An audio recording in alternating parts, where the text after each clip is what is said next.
Joe and Gareth formed the Morgan Family Charitable Foundation in 2006 with proceeds from the sale of Trade Me.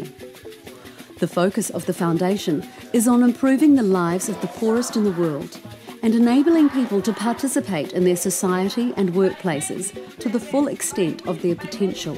When Tanzania, we decided that we would help UNICEF with the water, because water is a pretty basic part of human life, or life.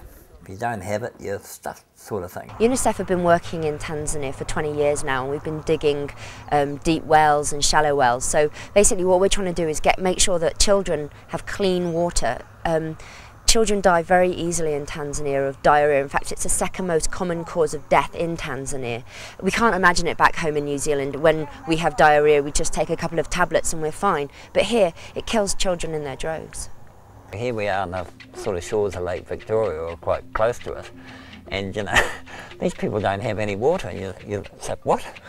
Second biggest lake in the world, and they don't have any water? They can't afford the infrastructure to get the water from the lake to a village, 2 miles in. In 2007, the foundation donated $250,000 to the Tanzania Water Project, a 3-year project which will take clean water to thousands of children and their families in 3 districts of Tanzania. The other thing here with the water is getting better quality water, because they go off with these buckets, but they go into these pools that are actually not good for their children at all, feeding them that sort of water. So it's more than having it more ready access, it's also the quality. So by boring down here, what they say, 40 metres or 40 feet, you don't have to go far. They can get pretty good quality water, whereas the water out of the lake is polluted, and the water out of the little ponds and rivers is pretty polluted as well with runoff from agriculture.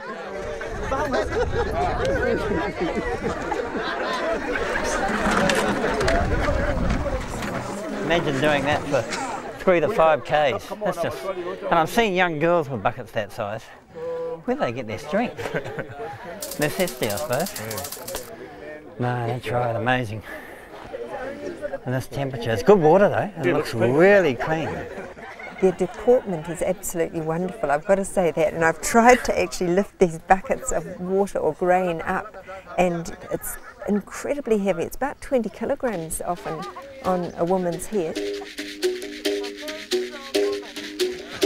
Joe and Gareth will also match dollar for dollar further donations from the New Zealand public.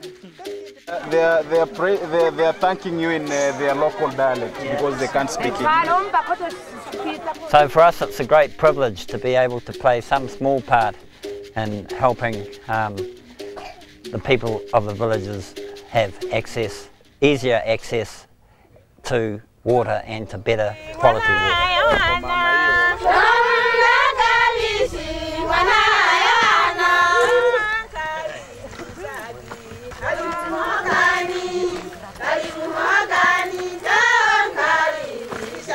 Oh, great day, unbelievable hospitality, people just unreal. It's like going to, a Mariah on steroids really, coming to these things, to these villages, and the women singing and all the rest of it. Fantastic day.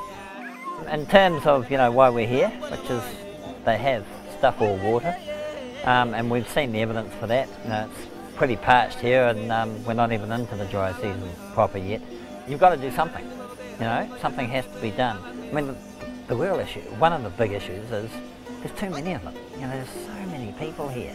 And I couldn't help thinking through the day about China. I know the one-child policy, it's got all ramifications, but somebody said the average woman in these villages here have 10 children over their life, and here they are short of water. They spend all day going to get water.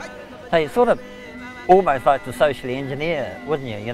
Sort of say, well, here's the water, we'll drop the bores in, now you do your part of the bargain, which is control the demand.